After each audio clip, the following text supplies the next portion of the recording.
ጠቅላይ ሚኒስትር ዶክተር አብይ አህመድ ከስልጣን ወርደው ለፍርድ መቅረብ አለባቸው የሚል መፈክር ይዞ ብቻውን አደባባይ የወጣው ግለሰብ በቁጥጥር ስር ዋለ።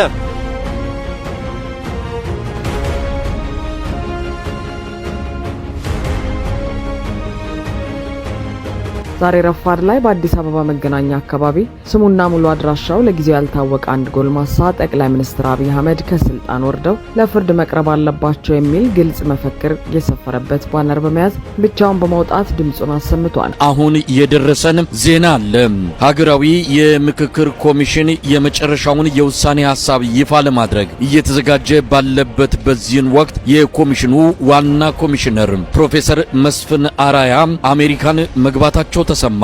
ከሀገር ያልሸሸሁም ከሀገሬ ምንጊዜም አልሸሽም ከሀገሬ ምንጊዜም አልኮበልልም። ሰላም ጤና ይስጥልን። እንደውቃችሁልኝ በአዲስ ቪዲዮ ተመልሼ መጣሁ። በዚህ ቪዲዮ የምንመለከተው ብዙዎችን እያነጋገረ የሚገኘው በትላንትናው ዕለት መገናኛ ጠቅላይ ሚኒስትር ዶክተር አብይ አህመድ ከስልጣን ወርዶ ለፍርድ መቅረብ አለባቸው የሚለው መፈክር ይዞ ወጣው ወጣት ብዙዎችን እያነጋገረ ይገኛል። ምንድነው የተፈጠረው? ወጣቱ እስከምን ደረሰ? አብረን የምንመለከት ነው የሚሆነው። እንደዚህ ደግሞ ምክክር ኮሚሽኑ ዋና መሪ የሆኑት ፕሮፌሰር መስፍን አራያ እኔ ከሀገር ያልኮበለልኩም ከሀገር ልወጣ አልችልም ሲሉ እንግዲህ ከሀገራቸው ኮበለሉ ለሚለው ዜና ምላሽ ሰጥተዋል። ምን አሉ? አብረን የምንመለከት ነው የሚሆነው። እንደዚህ ደግሞ ምክክር ኮሚሽኑ መቋጨቱን አስመልክቶ እንግዲህ ብዙ ሀሳባቸውን እያነሱ ይገኛሉ። ከምን ደረሱ? አብረን እንመለከታለን። ላይክ እና ሼር ማድረጋችሁን ሀሳባችሁን ኮሜንት ማስቀመጣችሁን እንዳትረሱ። ሜሪት ፕሮፐርቲስ በመርካቶ ተክለ ሃይማኖት የንግድ ሱቆች በሽያጭ ላይ ነን። ከ11 ካሬ ሜትር ጀምሮ በ640 ሺህ ብር ቅድመ ክፍያ ወይም በ2.2 ሚሊዮን ብር ሙሉ ክፍያ የንግድ ሱቆችን በሽያጭ ላይ እንገኛለን። እንዲሁም የመኖሪያ አፓርትመንት ቤቶችን በፒያሳ ራዳ ፓርክ ፊት ለፊት ባለ 1 መኝታ 49 ካሬ በ3 ሚሊዮን 900 ሺህ ብር ሙሉ ክፍያ ጀምሮ ባለ 2 እና ባለ 3 መኝታ ቤቶችን በታላቅ ቅናሽ እየሸጥን እንገኛለን። የቀሩት ሱቆችና ቤቶች በጣም ውስን ስለሆኑ ፈጥነው ይደውሉልን። ለበለጠ መረጃ በ0925 77 64 80 ላይ ይደውሉልን። በመጀመሪያ እንግዲህ ወደ ምክክር ኮሚሽኑ ዋና መሪ ፕሮፌሰር መስፍን አራያ እኔ ከሀገር አልጠፋሁም ከሀገር ግን አልኮበለልኩም ልኮበልልም አልችልም ብሎ እንግዲህ ከሀገራቸው ኮብልለዋል ለሚለው ዜና ምላሽ ሰጥተዋልና ማን ነበር ይሄን ስፖይ ነበር? ለመጀመሪያ ጊዜ እሳቸውስ ምን ብለው መለሱ? አብረን የምንመለከት ነው የሚሆነው። እንደዚሁም ደግሞ ምክክር ኮሚሽኑ እንግዲህ ትላንትና መቋጫ አግኝቷል። በ40ኛ ነው በ39ኛ ቀን መቋጫ አግኝቶ እንግዲህ እንዳለቀና የመጨረሻ ውሳኔም ለታለፈ ሰምተናል። ምን ተባለ? አብረን የምንመለከት ነው የሚሆነው። ከዛ በፊት ግን ትላንትና እንግዲህ ብዙዎችን ሲያነጋግር የነበረው በአዲስ አበባ መገናኛ ብሎ የታወቀበት በታክሲ ተራ እንግዲህ አንድ ጎልማሳ ዶክተር አብይ አህመድ ከስልጣን ወርዶ ለፍርድ መቅረብ አለባቸውና ኢትዮጵያ ውስጥ የሚደረገውን ሙስና እንግዲህ በአደባባይ መፈክር ይዘው ወጥቶ እንግዲህ ሲቃወሙ ተመልክተናል ለብቻውና ይሄን ብዙዎችን ሲያነጋግር ቆይቷል። ለማየት እንሞክር። ጠቅላይ ሚኒስትር ዶክተር አብይ አህመድ ከስልጣን ወርደው ለፍርድ መቅረብ አለባቸው የሚል መፈክር ይዞ ብቻውን አደባባይ የወጣው ግለሰብ በቁጥጥር ስር ዋለ። አዲስ አበባ ውስጥ መገናኛ አካባቢ ዛሬ ረፋር ላይ መንገድ ላይ ወጥቶ ተቃውሞውን ሲያሰማ የነበረ ስሙና አድራሻው ለጊዜ ያልታወቀ ጎልማሳ በጸጥታ ኃይሎች መወሰዱ ተገልጿል። ግለሰቡ ጠቅላይ ሚኒስትር ዶክተር አብይ አህመድ ከስልጣን ወርደው ለፍርድ መቅረብ አለባቸው የሚል መፈክር የያዘ ሲሆን በተጨማሪም በኢትዮጵያ ኤሌክትሪክ ኃይልና በህገወጥ የክሪፕቶ ማይኒንግ ኩባንያዎች ይፈጸማል ባለው የሙስናና የዘረፋ ወንጀል ላይ የተቃውሞ ድምጽ ማሰማቱ ተሰምቷል። ተቃውሞ ማሰማት እንደጀመረ ወዲያውኑ በቦታው በደረሱ የጸጥታ አባላት ተይዞ ወደ ጣቢያ መወሰዱም ተመላክቷል። በአዲስ አበባ መገናኛ አደባባይ የአብይ አህመድን አገዛዝ ብቻውን ለመቃወም የወጣው ደፋር ኢትዮጵያዊ በማህበራዊ ሚዲያ ከፍተኛ አድናቆት ተቸረው። በህገወጥ የክሪፕቶ ማይኒንግ፣ በኤሌክትሪክ ኃይል ተቋም ዘረፋና በኑሮ ውድነት ላይ የተቃወመው ይህ ጎልማሳ በአገዛዙ ኃይል ከተወሰደ በኋላ ህዝቡ አምባገነንነቱን ለመስበር የተቀጣጠለውን ሰላማዊ ትግል እንዲቀላቀል ጥሪዎች እየቀረቡ ይገኛሉ። የአብይ አህመድ አገዛዝ ህዝብን በጥርጣሬ እያፈሰ በሚያስርባትና የመናገር ነጻነት ፍጹም በተደፈጠጠበት በአዲስ አበባ ከተማ አንድ ማንነቱ ያልታወቀ ነዋሪ ብቻውን አደባባይ በመውጣት ያካሄደው አስደናቂ የተቃውሞ እንቅስቃሴ በማህበራዊ ሚዲያና በህዝቡ ዘንድ ከፍተኛ አድናቆትን ተችሮታል። ዛሬ ረፋድ ላይ በአዲስ አበባ መገናኛ አካባቢ ስሙና ሙሉ አድራሻው ለጊዜው ያልታወቀ አንድ ጎልማሳ ጠቅላይ ሚኒስትር አብይ አህመድ ከስልጣን ወርደው ለፍርድ መቅረብ አለባቸው የሚል ግልጽ መፈክር የሰፈረበት ባነር በመያዝ ብቻውን በመውጣት ድምጹን አሰምቷል። ይህ ዜጋ በአደባባይ ባሰማው ሰላማዊ ተቃውሞ አገዛዙ በህዝብ ላይ እያደረሰ ካለው አጠቃላይ ጭቆና በተጨማሪ በኢትዮጵያ ኤሌክትሪክ ኃይልና በህገወጥ የክሪፕቶ ማይኒንግ ኩባንያዎች አማካኝነት ይፈጸማል ባለው ከፍተኛ የሙስናና የሀገር ሀብት ዘረፋ ላይ ወገንተኝነቱን በመግለጽ የተቃውሞ ድምጹን አስተጋብቷል። ሆኖም ግን ይህ ማንነቱ ያልታወቀ ጎልማሳ በሰላማዊ መንገድ ተቃውሞን ማሰማት እንደጀመረ ወዲያውኑ በቦታው በደረሱ በተጠቀሱ ያገዛዙ የጸጥታ አባላት ተከቦ በቁጥጥር ስር የዋለ ሲሆን በአሁኑ ወቅት ወዴት እንደተወሰደና ያለበት ሁኔታ ምን እንደሚመስል የታወቀ ነገር የለም። ይህ በዲሞክራሲያዊና ሰላማዊ መንገድ ፍርሃትን ሰብሮ የወጣው ዜጋ ድርጊት ይፋ ከሆነበት ሰዓት ጀምሮ በማህበራዊ ሚዲያዎች ላይ ከፍተኛ ህዝባዊ አድናቆትና ድጋፍ እየጎረፈለት ይገኛል። በርካታ አስተያየት ሰጪዎች እንደገለጹት ህዝቡ በከባድ የኑሮ ውድነት፣ በዋጋ ንረትና በአምባገነናዊ አስተዳደር ወገቡ በጎበጠበት በዚህ ወቅት የዚህ ደፋር ወጣት እርምጃ የብዙዎችን የውስጥ ብሶት የወከለና የነጻነት ሻማ የለኮሰ ነው ብለውታል። አክለውም አገዛዙ የፈጠረውን የፍርሃት ድባብ ለመስበርና የህዝቡን መብት ለማስከበር ማህበረሰቡ ይህንን መሰል የተቃውሞ ትግል በየአካባቢው መቀላቀልና ድምጹን ማሰማት እንዳለበት ጥሪ በማስተላለፍ ላይ ናቸው። ለሰማዎች እንግዲህ ይሄ ጎልማሳ ትላንትና መስቀል አደባባይ ላይ እንግዲህ ሰው ይበዛል እንደምታውቁት ታክሲ ተራ ነውና ሰው እዛ አካባቢ ላይ መፈክር ይዘው ወጥቶ የያዘው መፈክር እንግዲህ ሰሞኑን ላይ አስቀምጬላችኋለሁ። ጠቅላይ ሚኒስትር ዶክተር አብይ አህመድ ከስልጣን ወርዶ ለፍርድ መቅረብ አለባቸው። እንደዚሁም ደግሞ ለ26 ዓመታት የግድያ ሙከራ ሲካሄድበት የኖረው ሰብአዊ መብት ጥሰት ወንጀል በአስቸኳይ ቆሞ ወንጀሎችን ለፍርድ መቅረብ አለባቸው ወይ ደግሞ ይቅረቡ የሚል እንደዚሁ ደግሞ ኤሌክትሪክ ኃይል ልማት ሳይሆን ለክሪፕቶ ማይኒንግ በማዋል አብይ አህመድ እየፈጸመው ያለው የሌብነት ወንጀል የሀገር ክህደት ወንጀል ነው። አብይ አህመድ ከስልጣን ይውረድ ወርዶ ለፍርድ መቅረብ አለበት የሚል በአማርኛም እንግዲህ በእንግሊዝኛ የተጻፉ ጽሁፎችን ወይ መፈክሮችን ይዘው ነው እንግዲህ በአደባባይ ለብቻ ወጥቶ ድምፁ ሲያሰማ የነበረው ወይ ደግሞ ቆሞ የነበረውና ነገር ግን በሚያሳዝን ሁኔታ ወዲያው እንግዲህ የጾታ አካላት መጥተው ከዛ ቦታ ሊወስዱትና ሊያስሩ ይችላል።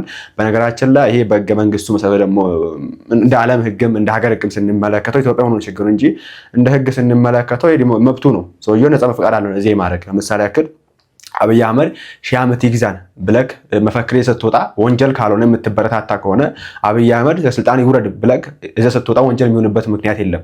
ይሄ እንደ ህጉ ነው የምላችሁ። ነገር ግን ያው ኢትዮጵያ እንደመሆኑ መጠን ያለው ነገር ስለምታውቁት አፈናውንም ስለምታውቁት እንግዲህ ይሄን ሰውዬ ታስሯል አሁን ላይ። እሱ ብቻም አይደለም እንግዲህ ብዙዎችን በዚህ ላይ ሀሳባቸውን የሰጡበት ይገኛሉ። መሀል መገናኛ ላይ የአብይ አህመድን ስርዓት የተቃወመ ብቻውን ሰላማዊ ሰልፍ ያደረገ አንድ ወንድ ተገኝቷል። ዛሬ ሺዎች የሚተራመሱበት የመገናኛ መሀል መንገድ ላይ ብቻውን እንደ አረብ ስፕሪንግን እንዳስነሳው መሐመድ ቡአዚዝ ብቻውን ሰልፍ የወጣ ኢትዮጵያ ተገኝቷል። እጅግ ልትገረም ትችላለህ። የሚሊዮኖች ዝምታ ያልበገረው ለሚሊዮኖች ሊጮህ አደባባይ ወጥቶ ሺዎች የሚተራመሱበት የመገናኛ አደባባይ ላይ ታስሮ ሲሄድ እንኳን መታሰሩን ያልሰሙ እዛው አካባቢ ያሉ ኢትዮጵያውያን ለነሱ መውጣቱን እንኳን አልገባቸው። እጅግ ያስገርማል። አብይ አህመድ ከስልጣን መውረድ እንዳለበት የሚጠይቅ ልበ ሙሉ ኢትዮጵያዊ ማገናኛ መሀል ላይ ቆሞ አብይ አህመድ ከስልጣን መውረድ አለበት ይላል። ወንጀል እንደፈጸመ የሚናገር በካርቶን ላይ የተጻፈ ጽሁፍ ይዞ ወጥቷል። ጽሁፉ እንደምትመለከቱት ነው። ለ10 ዓመታት ሙሉ ኢትዮጵያ ውስጥ ሰብአዊ መብት ጥሰት ሲፈጽሙ፣ ህዝብ ሲያፈናቅሉ፣ ሲገድሉ የነበሩ አካላቶች ወርደው ለህግ መቅረብ አለባቸው የሚል ኢትዮጵያዊ ተነስቷል።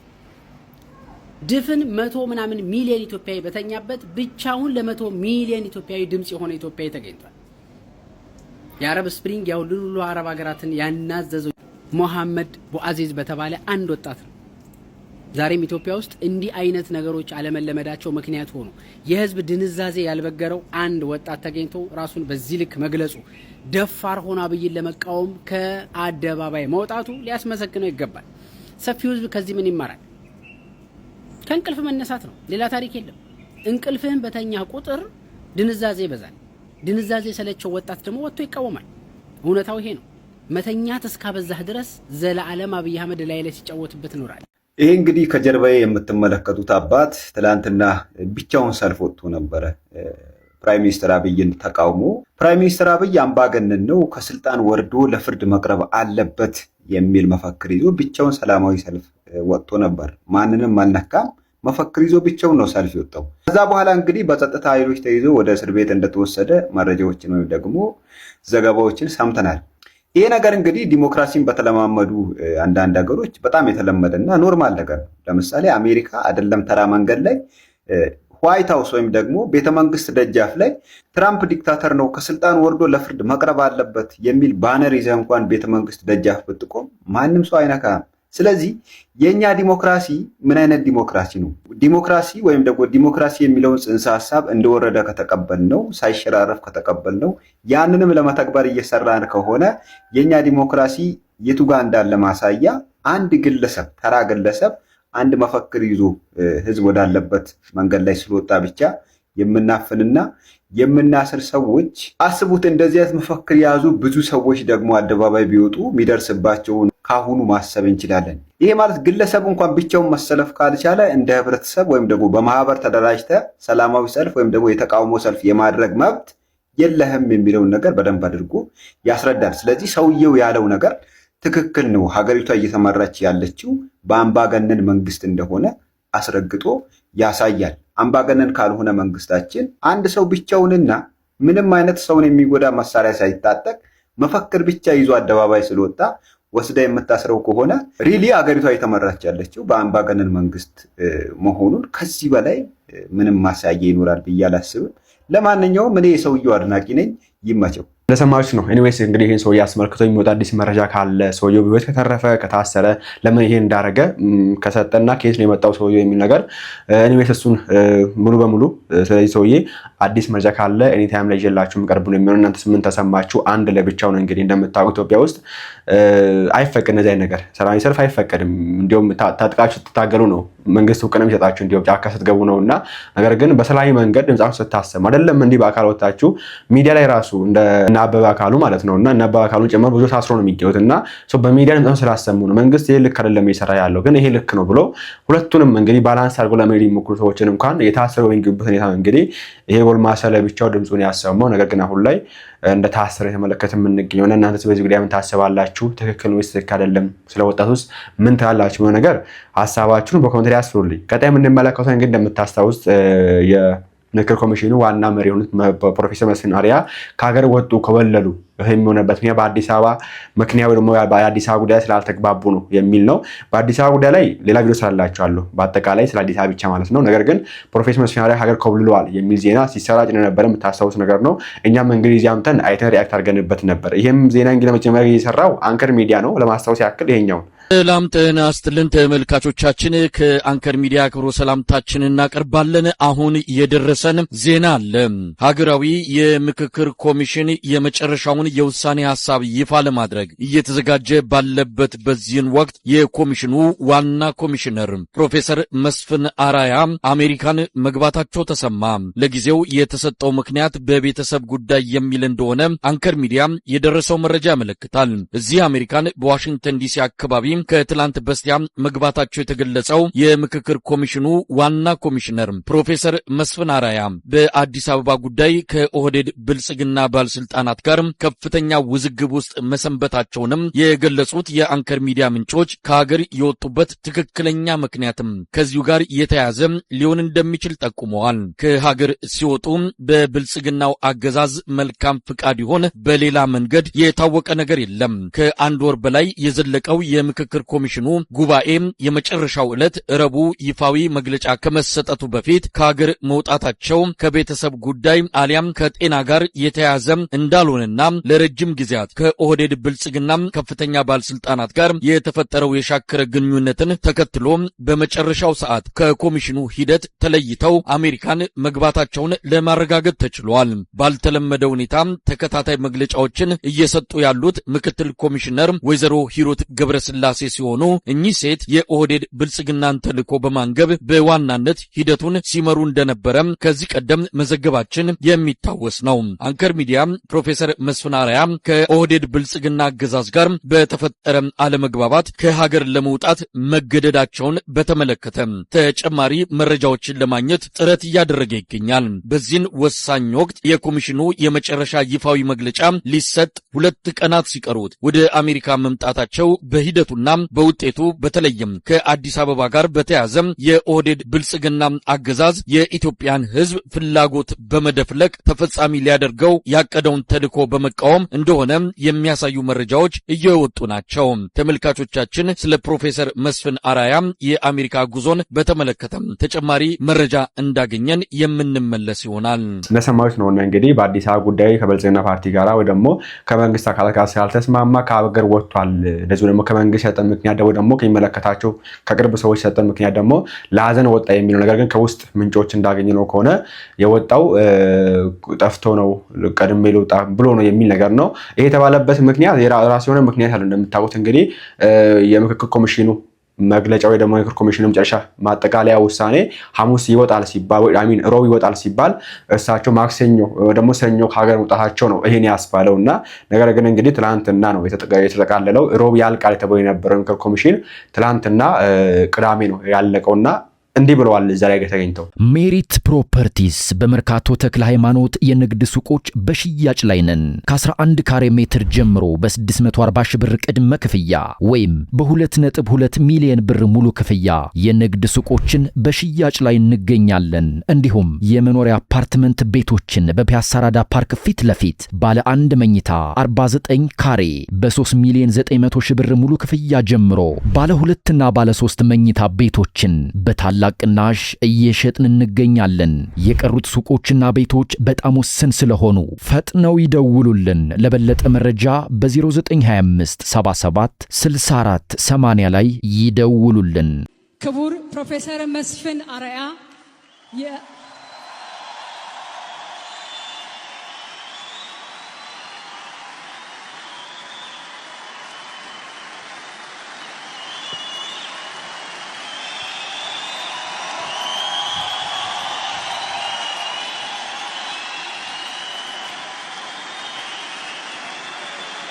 ይሄኛው ሌላኛው የመከባበር የልዩነታችን መገለጫ ፍቅራችን ነው። ደግሞ ክቡር ፕሮፌሰር መስፍን አርአያ የሀገራዊ ምክክር ኮሚሽን ዋና ኮሚሽነር፣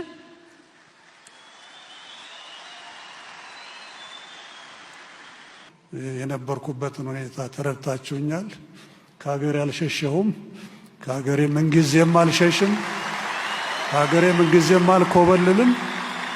እንኳን በዚህ እድሜ የዛሬ 40 ዓመት ጉልበት በነበረኝ ጊዜ መውጣት በምችልበት ጊዜ እህት ወንድሞቼ ውጪ በነበሩበትና ባሉኝ ጊዜም ከሀገሬ አልወጣሁምና የቀረችኝን እድሜ እዚሁ ነው ማሳልፈው። እንደሰማሁት ነው እንግዲህ በነገራችን ላይ እዚህ ጋር ቪዲዮ ላይ የምትመለከቱ ከሆነ ቄስ ታጋይም አለና ቄስ ታጋይም ከሀገር ወጣ የሚባል ዜና ሲሰራጭ ነበር። የምታስታውሱ ከሆነ አላየነው፣ ነገር ግን አንዳንድ ወንድሙ ሰርቶ አይቼ ነበርና ያው እንግዲህ እሱንም እዚህ ውስጥ የተመለከትን ነው የምንገኘውና በአጠቃላይ ያው እኔ ለማለት ፈለገው በዚህ ጉዳይ ላይ አገር ውስጥ መኖራቸው አሪፍ ነው፣ ነገር ግን እሳት በሌለበት ጭስ ነው ነገሩና እስቲ ቀጣይ ላይ ምን ሊፈጠር እንደሚችል አብረን የምንመለከት ነው የሚሆነው። ነገራችን ላይ የምክክር ኮሚሽኑ ተቃሏል፣ ነገር ግን የብዙ ጥያቄ ነው የሚገኘው። ምክክር ኮሚሽኑ ላይ ጠቅላይ ሚኒስትሩ አልተገኙም። ጠቅላይ ሚኒስትሩ ምክክር ኮሚሽኑ ላይ ብቻ ሳይሆን ሚዲያ ላይ ከታዩ ራሱ ትንሽ ቀናቶች አልፏቸዋል። ፌስቡክ ላይ እንደምታውቁት እንግዲህ በየቀው ነበር ፖስት የሚያደርጉት ጠቅላይ ሚኒስትሩ ፎቶ አትክልት የተከሉ ከሰው ጋር የተገናኙ ምናምን። ነገር ግን አሁን አይ ቲንክ አንድ ሳምንት ሊሆን አካባቢ ነው ወይ ደግሞ ከዛም አልፎ ሊሆን ይችላል፣ አላየውም። ነገር ከሚዲያ ከጠፉ ትንሽ ሰንበትበት ብሏልና ይሄም የብዙዎች ጥያቄ ነው። እንደዚሁ ደግሞ የምክክር ኮሚሽኑ ዋና መክፈቻ ላይ ተገኝተው ምክክር ኮሚሽኑ የከፈቱት እንዴት ሳይዘው ቀሩ ወይ ደግሞ እንዴት ሳያገኙ ቀሩ ማጠቃለል የሚል ጥያቄም እንግዲህ የብዙዎች ጥያቄ ነው። በዚህ ጉዳይ አዲስ ነገር ካለ ይዤላችሁ የምቀርብ ነው የሚሆነው። ከምክክር ኮሚሽኑ ጋር ተያይዞ እንግዲህ እታችን ለመስማት እንሞክር። ከተመካከርን፣ ከተነጋገርን፣ ከተደማመጥን ውጤት ላይ እንደምንደርስ ያየንበት ነው ወገኖቼ። ዳያሎግ ወይም ምክክር ይጀምራል እንጂ እንዲህ በማግስቱ አያልቅም። ብዙ ውሳኔዎችን አሳልፋቸዋል። እነኚህ ውሳኔዎቻችሁ ወደየሚላኩበት ቦታ ይላካሉ። ከተወሰነ ጊዜ በኋላ እንዲያውም እናንተው ወገኖቻችን የሰጣችኋቸው አጀንዳዎች ወደየክልሎቻችሁ ሁሉ ይመጣሉ፣ ወደየሁለቱ ከተማዎች ይመጣሉ። ይሄ ማለት ለኢንተር ሪጅናል ዳያሎግ፣ ለኢንትራ ሪጅናል ዳያሎግ እርስ በርሳችን በክልላችን ውስጥ ለምናደርጋቸው ምክሮች ሁሉ ወይም ምክክሮች ሁሉ እዚህ ዕውቀት ይዘን ነው የምንሄደው። ከተነጋገርን ችግሮቻችን እንፈታለን። በመሳሪያ ምንጊዜም ያሸነፈ ኃይል የለም። ምንጊዜም ማሸነፍ የሚቻለው በጋራ ማሸነፍ ሲቻል ነው። ሰላም ሰላም ቤተሰብ እንደምን አላችሁ? እግዚአብሔር ይመስገን እኔ በጣም ሰላም ነኝ። በቅድሚያ ለእመቤታችን ክብረ በዓል እንኳን በሰላም አደረሳችሁ ማለት እፈልጋለሁ። ዛሬ የመጣሁት ይህንን ቪዲዮ እንደ መግቢያ የተጠቀምኩት እንግዲህ ምክክር የሚባል የብልጽግና ተውኔታዊ ድራማ መቼቱንም ምኑንም ሳናቀው አልቋል ተብሏል። እንግዲህ እንደምታውቁት ሐምሌ 8 ላይ አብይ አህመድ መክፈቻ ያደረገበት ምክክር ያው አብይ አህመድ የነካው በርክቶ አያውቅም። አንድም ቀን አይበረከትም። ለውጤትም ደርሶ ማቀን በጣም ነው የሚገርመኝ። እኔ እውነት አንዳንዴ መረገምም ነው። እና ይሄ ምክክር እንግዲህ እንደምታውቁት ኢትዮጵያ ላይ በየአቅጣጫው ጦርነት ተደቅኖ አገሪቱ ላይ እንዳለ ጦርነት ነው። አማራ ክልል ጦርነት ነው፣ ትግራይ ጦርነት ነው፣ ኦሮሚያ ጦርነት ነው። ጦርነት በሀገሪቱ በመላ ሀገሪቱ ላይ የእርስ በርስ ጦርነትን ከፍቶ አብይ አህመድ ህዝቦችን እየጨፈጨፈ ምክክር የሚባል የብልጽግና ለመጣ ይዞ የምግብ ዋስትናውን ያላረጋገጠ ይሄን ግብስብሱን ካድሬ ሰብስቦ በመስፍን አርአያ በሚባል አንዳንዴ ምን ይላል ያገሬ ሰው መጨረሻዬን አሳምረው ይላል በሚባል በዚህ ሰውዬ እንግዲህ ምክክር የሚባል ቀልድ ሲቀላለዱ ቆይተዋል። እንደሚታወቀው 4000 ጥያቄ 3000 ጥያቄ ለ4 ዓመት ሰበሰብን አለ። ከ3000 ደግሞ ወደ 8 አጀንዳ መጣን አለ።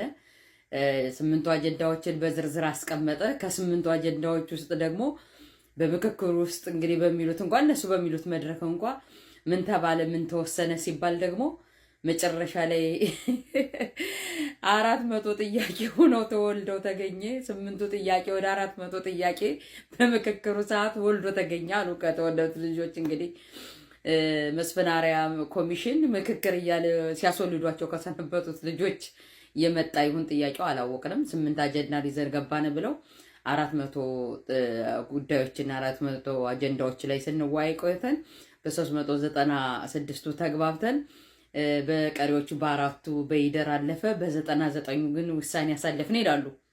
ጥያቄዎች 400 ውስጥ 396ቱ እነማን እንደሆኑ ምን እንደሆኑ አይታወቁም። ከነዚህ ውስጥ ግን 8 አጀንዳ ብለው ኮር አጀንዳ ብለው ካነሷቸው ግን ኮመን አጀንዳዎች ውስጥ የመንግስት መዋቅር አወቃቀር የሚለው ከመጀመሪያው ቁጥር 1 ላይ እና መሀል ላይ የአዲስ አበባ ጉዳይ የሚለውን ጉዳይ እንኳን መደምደም አልቻሉም። ምክንያቱም ይሄ በሙሉ 8ቱም አጀንዳ የብልጽግና ነው፣ የሆዲድ ብልጽግና፣ ከብልጽግናም የሆዲድ ብልጽግና። ይሄ ተላላኪው ደግሞ ብአዴን ሆዳም ካድሬ አንደኛ ለህዝብ ወገንተኝነት የሌለው ነው፣ ህዝቡም የጠላው ነው። እውነት ለመናገር እኔ ብአዴን ብልጽግናዎች ህዝብ የጠላቸው ናቸው። የአማራ ህዝብ አይወዳቸውም። ኦህዴድ ብልጽግና ደግሞ እነሱን መሰረት አድርጎ ሊያስወስን ነው የሄደ። እኔ ተወሰንም አልተወሰንም ኢዝኖት ቢግ ዲል። ምክንያቱም ዛሬ የአማራው ህዝብም ይሁን የትግራይ ህዝብም ቢሆን ተደራጅቶ ነቅቶ የራሱንና የማህበረሰቡን የህብረተሰቡን መብት ሊያስከብር ተነስቷል። ያ የሆነበት ደግሞ አብይ አህመድ ራሱ ጦርነት በከፈተበት ነው። መስፍን አርአያ እንደሚለው መጨረሻ ላይ በጦርነት የሚያሸንፍ የለም ይላል። ጦርነትን መቼም የትግራይ ህዝብም ሆነ የአማራ ህዝብ ጦርነት ክፈቱብኝ ላይ ተኩሱብኝ ብሎ አይደለም ሂዶ የተኮሰባቸው ራሱ መልምሎ ይሄው ሰውዬ ያስቀመጠው አብይ አህመድ ነው። ሱሪህንም ትጥቅህንም አስፈታለሁ ያለው ወደ ህዝቡ መስፍን አርአያ እጁን ከመጠቆምና ከመቀሰር ይልቅ እዛው ቤተ መንግስትና ግባ ብሎ ሻይ ያጠጥቶት ለዚህ ስልጣን ያበቃው ባለውለታውን አብይ አህመድ እነ ብርሃኑ ጁላን እና አበባው ታደሰን ሳባርጎ ጦርነት ይብቃተው ለህዝቡ ላይ ጦርነት አትክፈቱ ብሎ መናገር ይቀለው ነበር ወደ ህዝቡ። ምክንያቱም ህዝቡ ጦርነትን ኢንቫይት አላረገም። ህዝቡ ጦርነትን አልፈለገም። ልጆቻቸው በጫካ በገደል እንዲገቡባቸው እንዲሞቱ እንዲያልቁ ፈቅዶ አይደለም የአማራ ህዝብ። ዛሬ የአማራ ህዝብ እየተዛነቡ መድፍና መትረየስ ተጠምዶበት ነው ያለ። ያን ፈልጎት አይደለም አብይ አህመድ ነው ያደረገው። ያ ከአብይ አህመድ እንደ ሰው በተናገረው የአማራው ህዝብ አክብሮት ነገር ግን ዱቄት ላበደረ አመድ ሆነና ያው አስተዳደግ የበደለው ስለሆነ ክብረ ነክ ስለሆነ ህዝቡን በዚህ ልክ አዋረደ። ዛሬም ደግሞ ምግብ ዋስትናውን ያላረጋገጠ አድሃሪ የሆነው ለህዝብ ወገንተኝነት የሌለው ብአዴን ብልጽግና ሄዶ ትላንትና መሪ የነበሩትን በማወናበድ ያወናብደን በላናቸው ሲል ነበር። ዛሬ ደግሞ ሄዶ ፈርሞ ሊመጣ አዲስ አበባን ፈርሞ አስረክቦ ተመልሶ መጥቷል። ፈረመም አልፈረመም የሚያመጣው እንትን የለም ምንም። ምክንያቱም የህዝቡ ጥያቄ አሁን እሱ አይደለም። ዋናው ህዝቡ ጥያቄ ህልውና ችግር አለበት። ህዝቡ በሰላም ወጥቶ ማደር አለበት። ህዝቡ ኢኮኖሚው ተረጋግቶለት በልቶ ማደር ይፈልጋል። የመንግስት አደረጃጀት የመንግስት መዋቅር አብይን ፕሬዝዳንት እንዴት እናድርገው አናድርገው የሚል ነገር አይደለም። ፕሬዝዳንት ከፈለጉ ያው ፊታቸው ላይ አጽቀ ስላሴ የሚባል ጠብ የሚል ነገር የሌለው ሴሪሞኒያል ፕሬዝዳንት አለ። እሱ በቂ ነው። ግን ሱሪ ቢደረደር ከምን አድን ይባላል። አሁን ይሄ ምክክር ኮሚሽን የሚባል ይህን 4000 ህዝብ ለ30 ቀን ብሎ ገብቶ ለ40 ቀን ባለመስማማት ተተከተለ በኋላ ኢትዮጵያ አሸንፋለች በሚል በእናዳነች አበቤ መርህ ተመርቆ ቦንድ የመሰለ በጎልደን ነገር የተለበደ ሰርተፊኬት ተሰጥቶት ሁሉም ሰው ተበትኖ ወጥቷል ሲባል ኢትዮጵያ አሸንፋለች። በምንድን ነው ኢትዮጵያ ያሸነፈች? መድረካቸው እንኳን ኢትዮጵያን አይመስልም። እንደው ልብ ብላችሁ አይታችሁት ከሆነ ይሄ ምክክር የሚባለው አይን ነው ምልክቱ ራሱ አይታችሁት ከሆነ ኢትዮጵያን አይመስልም። እንደኔ እንኳን እንደዚህ አረንጓዴ ቢጫ ቀይ እንኳን ጣል ብሎ ኢትዮጵያን ምልክት እንኳን ምናይበት እንኳን ኮንዲሽን ላይ አላየንም። ግን ኢትዮጵያ እየመከረች ነው ይላሉ። በጣም የሚገርሙ አፍራሾች። መስፍን አርአያ የሚባል ራሱ እንዴት አይነት ካዲ ሰው እንደሆነ ራሱ ኢትዮጵያን የካዲ ነው እሱ ራሱ። አንድ ነገር መድረኩ ላይ እስኪ ኢትዮጵያን የሚመስል ነገር አለ? ኢትዮጵያ አሸንፋለች ይላሉ። የትኛው ኢትዮጵያ? እቺ ምናያት አሁን አይን ምልክት ይዛ የመጣችው ነውስ ባለ ፒኮኳ? የትኛው ነው ያሸነፈችው? ኢትዮጵያ የትኛው ናት? ለኦህዴድ ብልጽግና። ይገርማል። ኢትዮጵያን የሚመስል መድረክ እንኳን አላየንም። እንኳን ኢትዮጵያን የሚመስል ውሳኔ ሊወሰን። ኢትዮጵያ ህዝብ እኮ በጦርነት ውስጥ በረሃብ በመከራ በሰቆቃ ውስጥ ነው ያለ። ያን ጦርነት ደግሞ ፈልጎት ሳይሆን አብይ አህመድ ሱሬንም ትጥቀንም አስፈታለሁ ብሎ ህዝቦች ላይ መከራ እያወረደ ያለ ነው። ይሄንን ደግሞ ተዋቆም ማለት ሲገባ ወደ ህዝቡ መልሶ የሚቀስር ሆዳም ካድሬ ስብስብ አሁን ሄዶ ፈረም አዲስ አበባን ሰጣ አልሰጠም የምታመጡት ለውጥ የለም። ዛሬ የትግራይ ህዝብ በለው የአማራ ህዝብ በለው የኦሮሞ ህዝብ በለው እውነት ለመናገር ለህዝብ የሚያስብ ልሂቃን የሆነው ነቅቶ እያሰበና ያንሰላስላል ብዬ አስባለሁ። የአዲስ አበባን ጉዳይ አልወሰን። የአዲስ አበባ ጉዳይ አሁን ለዚህ ህዝብ ቢግ ዲሉ እኮ አይደለም የነበረ። መጀመሪያም ቢሆን ቢግ ዲሉ የሆነው ለኦህዴድ ብልጽግና ነው። አትገቡም ብሎ ከልክሏል። ፖፑሌሽኑን ቀይሯል። ሰዎችን አፈናቅሏል። አውድሟል። ንብረትን አፈናቅሏል። ሰው በእግረ መንገድ በትራንስፖርት መጓዝ እንዳይችል አድርጓል። ይሄንን ነገር ደግሞ ሊያጸድቅ ብልጽግና ደግሞ እዛው ድረስ ሂዶ ትላንትናም ኢትዮጵያ ህገ መንግስት ሲጸድቅ የአማራ ህዝብ ቅሬታ የሚያነሳበት ያሁንም ቢሆን ህገ መንግስቱ ላይም ያጸደቁ ሰዎች እና አማራ ሰጤ ዛሬም ደግሞ ላጲሳቸውን ይዘው ቁጭ ብለዋል። እኔ ገርመኛል። አፍሩም እኮ በቃ ብቻ የሚበሉት ካገኙ ሄደው ይደገፋሉ። ምንም ችግር የለባቸው የሚበሉት ካገኙ። ብአዴን ብልጽግና ሆዳም ነው፣ ያው በሆዱ ይገዛል። ይህንም ያውቃል ኦህዴድ ብልጽግና። ነገር ግን የምታመጡት ለውጥ የለም። ዛሬ ህዝብ ነቅቷል። እረፍት አይሰጣችሁም። ህዝብ የሚያመጣውን ትክክለኛውን ሰላም ነበር ማምጣት የነበረባችሁ እንጂ ህዝብ ላይ ጦርነት ጀግሳችሁ ህዝብን በጦርነት በድሮን በአውሮፕላንና በእግረኛ እያደቀቃችሁ በየአርሶ አደሩ ተዛንም መድፍ ደቅናችሁ ምክክር ኮሚሽን ኢትዮጵያ አሸንፋለች። ምኑን ያሸነፈች? የትኛው አይነት ኢትዮጵያ? መድረካችሁ እንኳን ኢትዮጵያን አይመስልም። ይገርማል። መስፍን አርአያ የሚባል ሰውዬ እንደተባሉት ባልሰለጠኑበት ሙያ ገብቶ ማሰልጠን ራስን መቃጠል ነው፣ ሀገርን ማቃጠል ነው። ያለምንም መፍትሄ 4000 ሰው ሲያገለግል ቆይቶ ጥያቄያችሁን ወደ የክልሉ እንልካለን። አሁን ካድሬው ደግሞ ይዞ መጥቶ ደግሞ በየአደረጃጀቱ ሊያሰርጽ ነው እናለን። እስኪ አማራ ክልል ላይ በምን አደረጃጀቱ ወርዶ ሊሰራው እንደሚችል ማየት ነው። በጣም የምትገርሙ ሰዎች ናቸው። ይሄ ምንም ራስን ማታለል ነው። ራሳችሁን አታታልሉ። እኔ እውነቴን ነው። በጣም ነው የሚያሳዝነው። በዚህ ልክ ትልልቅ ሰዎች የተባላችሁ ራሱ በሽቀጣችሁና በስብሳችሁ ስናይ ግን በጣም ያሳዝናል። እና አሁንም ይኸው ምክክር የሚባለው ተውኔት አለቀ ልላችሁ ነው። አመሰግናለሁ። እንደሰማሁት ነው እንግዲህ እና ያው ብዙዎች እንደዚህ ሀሳብ እያነሱ ይገኛሉ። በነገራችን ላይ ምክር ኮሚሽኑ ያው 8 አጀንዳዎች ነበር ታችን የተናገረችው፣ ግን የብዙዎችን ሀሳብ ሰው የነበረው እንግዲህ 3 አጀንዳ ነው። ከነዛ ከ8 አጀንዳዎች እንግዲህ ኦልሞስት ወደ 400 የሚጠጉ አጀንዳዎች ጥያቄዎች ወጡ። ወደ አጀንዳዎች ራሳቸውን የቻሉ አጀንዳዎች ወጡ። በነዛ የተማከረው የምንገኘው ነው የሚል ነገር ነው። ነገር 2 አጀንዳዎች ናቸው ብዙዎች ትኩረት የሳቡት፣ የአዲስ አበባ ጉዳይ እንደዚሁም ደግሞ የአዲስ አበባ ድሬዳዋ አበባ ጉዳይ እንደ አንድ ብንይዘው፣ እንደዚሁም ደግሞ የጠቅላይ ሚኒስትሩ ስልጣን ወይ ደግሞ የመንግስት ይሄ ስልጣኑ ፕሬዝዳንታዊ ሆኖ ወይስ ጠቅላይ ሚኒስትር በዚህ በአሁን ባለበት ይቀጥል የሚል ነገር ነው። እንደምታውቁት የብዙዎችን ቀልብ ስቦ የነበረው ነገር ግን ሁለቱም ላይ ምንም ውሳኔ አልሰጠም። በአዲስ አበባ ጉዳይ ይመለስበታል፣ አዲስ አበባ አሁን ባለችበት ይቀጥል የሚል ነገር ነው የተደመጠ የሚገኘው። ምን ተወሰነ በሌላ ቪዲዮ እንመለከታለን። እንደዚሁ ደግሞ ጠቅላይ ሚኒስትሩ ሆነው ይቀጥሉ ወይስ ደግሞ ፕራይም ሚኒስትር ሆነው ይቀጥሉ ወይስ ደግሞ ፕሬዝዳንት ይሁኑ ላይክ እንደ አሜሪካ እንደ ትራምፕ ምናምን ነገር የሚል ውሳኔ ነው ሲጠበቅ የነበረው። ግን ሁለቱም ላይ ሳይግባቡ እንግዲህ እንደተለያዩ ደግሞ 4 ዋና የሚባሉ በእነዚህ ችግሮች በጣም መፍትሄ የሚፈልጉ ሀሳቦች ናቸው። የአዲስ አበባን ጉዳይ ይሄ የሚባለው ነገርና ነገር ግን በነዛ በሁለቱ አጠቃላይ በ4 አጀንዳዎች ላይ ሳይስማሙ ወይ ደግሞ ከውሳኔ ሳይደርሱ እንደተበተኑ በቀጣይ ላይ ትልቅ ጥናት ተደርጎ ይወሰንበታል የሚል ውሳኔ ወስኖ እንደወጡ ነው የሰማነው። እና ኒዌስ በአዲስ አበባ ጉዳይም ሆነ በፕሬዝዳንታዊ ነው በስልጣኑ ጉዳይ መለስበታለሁ። እናንተ በዚህ ጉዳይ ሀሳባችሁን ኮሜንት ማስቀመጣችሁን እንዳትረሱ። ኒዌስ ቪዲዮአችን ይመስላል እንግዲህ በቀጣዩ አዲስ ቪዲዮ የምንመለስ ነው። ላይክ እና ሼር ማድረጋችሁን ሀሳባችሁን ኮሜንት ማስቀመጣችሁን እንዳትረሱ። በቀጣዩ እንመለሳለን። እግዚአብሔር ይመስገን። ሀገራችን ሰላም ያደርግልን። ቸር ቆዩልኝ።